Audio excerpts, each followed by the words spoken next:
Lauman matud pa sa mga Davaoenyo ang paspas nga pagresponde sa kapulisan sa mga dunay ng inahanglan o police assistance sa pagpatuman sa 3-minute response time. Ani ang report ni Argil Relator. Ginapatuman na matud pa sa Davao City Police Office ang 3-minute response time nga usa sa mga inisyatibo ni PRO-11 Director Brigadier General Nicolas Torre III. O galing dunay mutawag sa Central 911 nga dunay nang inahanglan og police assistance. Kinahanglang sulod lang sa 3 ka minuto, matultulan kini ug maabot sa lugar ang kapulisan. You have a traffic accident, 3 minutes, the police will be there. You have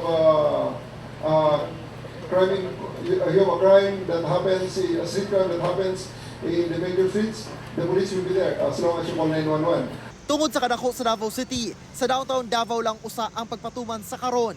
Hinuon, parayon sa matud pa ang ginapahigayon nga simulation exercise ni ini sa mga lagyo nga police stations.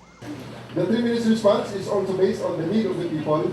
So sa mga hinterlands, they may not be also be expecting the 3 minutes because the travel time alone from the nearest, geographically, Davao City is very, very, very big.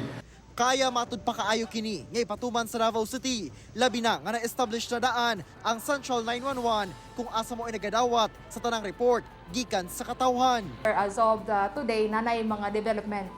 Andam ng atong Davao City Police Office kay sigingon po sa atong Regional Director. Pagbase lang ta una diri sa sentro. Kauban si Metro Awing sa kamera. Ako si Argil Relator para sa One Mindanao.